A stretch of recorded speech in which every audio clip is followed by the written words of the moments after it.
नमस्कार मेरे प्यारे बच्चों। अगर हम यूनिफॉर्म मैग्नेटिक फील्ड में कोई करंट कैरिंग कॉइल रखते हैं तो वो करंट कैरिंग कॉइल एक मैग्नेटिक डाइपोल की तरह बिहेव करती है और उस पर टॉर्क लगने लगता है। नेट फोर्स जीरो होता है अगर एक्सटर्नल फील्ड यूनिफॉर्म है।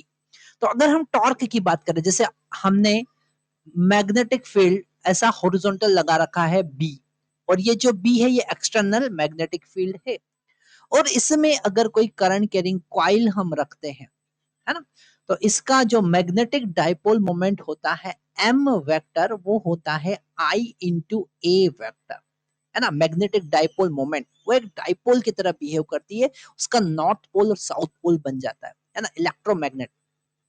तो यहां पर जो टॉर्क लगेगा, ठीक है, वो होगा cross product of M and B. ठीक है, ये उसका क्रॉस प्रोडक्ट। अगर आपको मैग्नीट्यूड निकालना है तो आप M B sine theta use कर सकते हैं। ठीक है, और डायरेक्शन होगा along the axis of rotation. ठीक है, तो ये ऐसा ऐसा रोटेट करेगी। ठीक है, ये कॉइल ऐसे रोटेट करेगी। तो आप अगर टॉर्क का डायरेक्शन निकालेंगे तो मैग्नेटिक डाइपोल मोमेंट की डायरेक्शन में आपको फिंगर को रखना है, so that this magnetic field is coming out from the palm, so this invert into the plane of the paper will be the torque इस केस में। ठीक है, तो यहाँ पर क्रॉस प्रोडक्ट होता है, वो आपको याद रखना। उसी से रिलेटेड हमारे पास में हमारी स्क्रीन पर क्वेश्चन है। क्वेश्चन में गिवन है rectangular coil of dimension 5 centimetre cross 2.5 centimetre. तो अगर हम रेक्टेंगुलर कॉइल की बात करें, उसमें आगे लिखा हुआ है कि कैरिंग 100 टर्न्स। तो अगर नंबर ऑफ टर्न्स 100 हो जाएगा तो यहाँ पर डाइपोल मोमेंट हो जाएगा एन आई ए वेक्टर। ठीक है, डाइपोल मोमेंट्स उतना ही n टाइम्स बढ़ जाएगा क्योंकि अब n number of current flow हो रहा है। ठीक है, carrying current 3 ampere in clockwise direction is kept centered at the origin in xz plane। तो यहाँ पर हमने xz प्लेन पर, ये है हमारा x axis, it is our y axis and it is z axis. Okay, इसको हम नेगेटिव साइन भी एक्सटेंड कर देते हैं। अब यहाँ पर हमने ये कॉइल रखा हुआ है ऐसा।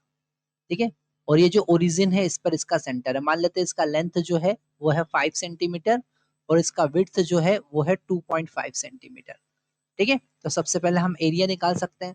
तो area is equal to 5 into 2.5 into 10⁻⁻⁴ metre square.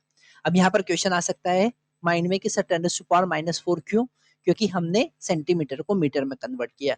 तो इस 5 को कन्वर्ट करेंगे तो 10⁻⁻2, 2.5 को कन्वर्ट करेंगे फिर 10⁻⁻2 विल बिकम 10⁻⁴।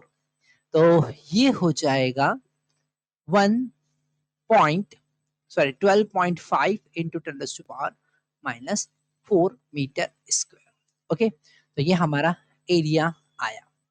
ओके, आगे उन्होंने कहा है कि kept in magnetic field, the magnetic field is equal to 1 Tesla applied along the x axis। इस x axis के along हमने मैग्नेटिक फील्ड लगा रखा है और वो है 1 टेस्ला। कितना मैग्नेटिक फील्ड लगा रखा है?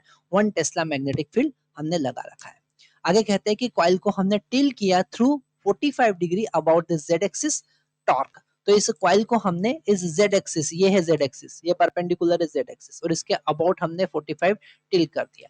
तो इस कॉइल को अब हम अगर यहाँ पर दूसरा डायग्राम बनाए तो ये कॉइल जो है ऐसे 45 डिग्री टिल्ड हो गई है ऐसे। ठीक है, तो एक्स एक्सिस के साथ में ये 45 डिग्री बना रहा है।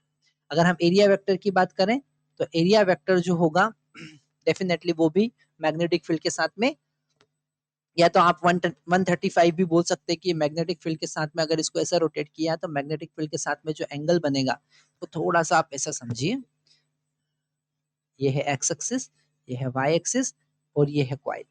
ओके, ये कॉइल ऐसा मैग्नेटिक फील्ड के साथ 45 डिग्री बना रहा है। इसका प्लेन जो है 45, तो एरिया वेक्टर जो है, ये जो एरिया वेक्टर है या मैग्नेटिक डाइपोल है, ये 135 बनाएगा। कितना बनाएगा? 135।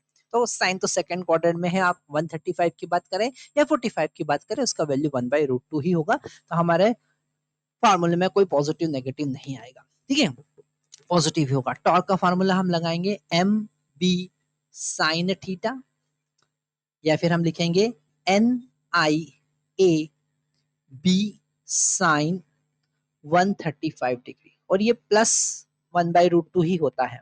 तो torque is equal to N, N का वैल्यू कितना है 100, तो 100 लिख देंगे। आई का वैल्यू कितना है 3 एम्पियर। एरिया कितना निकाला, एरिया निकाला 12.5 इंटू 10⁻⁻⁴, और मैग्नेटिक फील्ड 1, और ये हो जाएगा 0.707। आप याद रख सकते हैं कि 1/√2 जो होता है वो 0.707 होता है। तो हमारे पास में मिला, ये 100 हम हटा देंगे, यहाँ से 3 इंटू 12.5 इंटू 0.707 इंटू 10⁻⁻² हो जाएगा। अब इसका मल्टीप्लाई करना है और इतना न्यूटन मीटर आंसर आएगा।